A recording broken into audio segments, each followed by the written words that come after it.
Jenna Bush Hager reflects on double-edged sword of being a Nepo baby.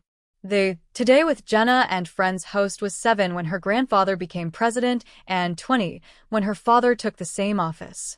Jenna Bush Hager's experience as a Nepo baby is complicated. The Today with Jenna and Friends host, also the daughter of former President George W.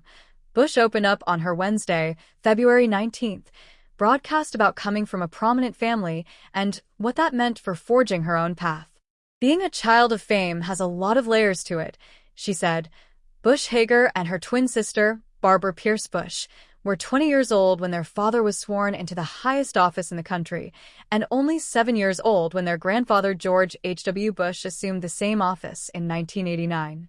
Thus, the sisters have spent the majority of their lives in the public eye. Sometimes my children say Nepo babies and I'm like, I kind of am one, kids, she admitted on the air, but I also think it's hard. People want Nepo babies to fail, she continued. Barbara and I are serious workaholics, and I've tried to figure out why, and I think it's because we want to prove to people that it isn't always easy. The expectations that come with the Nepo baby reputation are a burden, she said, but also significant motivators for the twin sisters, Bush Hager said. Her co-host Justin Sylvester concurred and suggested that people with famous parents have to work twice as hard to prove that they deserve a platform. I'm glad I work really hard, and I'm glad I have the family that I have. But I also need to, at some point, be like, okay, I did it. I proved it. And I can also be happy with my kids at home, Bush Hager said, adding, I think it's a double-edged sword. Bush Hager has a list of accomplishments under her belt.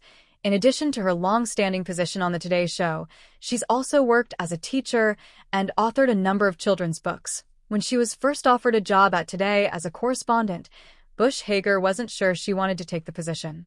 It was her grandparents who convinced her to take the leap. She previously told People, that's kind of what our family has given us, she said. They have allowed us to take risks and hope that everything works the way we want it